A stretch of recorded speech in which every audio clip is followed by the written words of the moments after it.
Hej alle sammen. Jeg er lige kommet tilbage på hotellet efter en lang dag på golfbanen. Jeg var i +3 i dag. Jeg spiller egentlig ret godt, men da luftfugtigheden er lidt højere end det, jeg har spillet indtil nu, slår jeg noget længere, end jeg plejer. Og det har jeg haft lidt svært ved at finde ud af, hvor langt jeg egentlig slår. Jeg spillede en rigtig god af mine sidste 9 huller. Så jeg synes, der er rigtig gode takter til i morgen. Vejret har været en lille smule overskyet, men stadig rigtig lummert.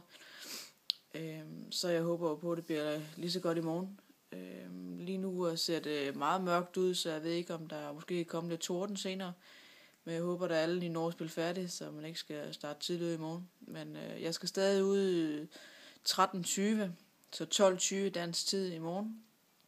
Og det bliver også en lang dag i morgen, men man skal jo både have en morgen og en eftermiddagsstart.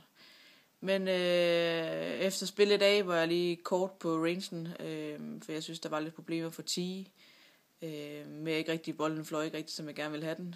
Ikke de store problemer, men bare lige for at optimere lidt. Jeg har god tid til at træne tingene igennem i morgen tidlig også, inden jeg skal ud. Så det var ikke den store træning, da jeg synes, jeg var træt. Jeg synes, det havde været hårdt derude, når det er så varmt.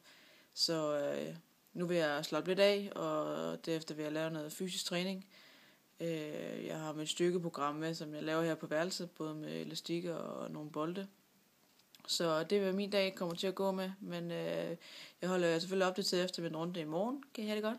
Hej hej.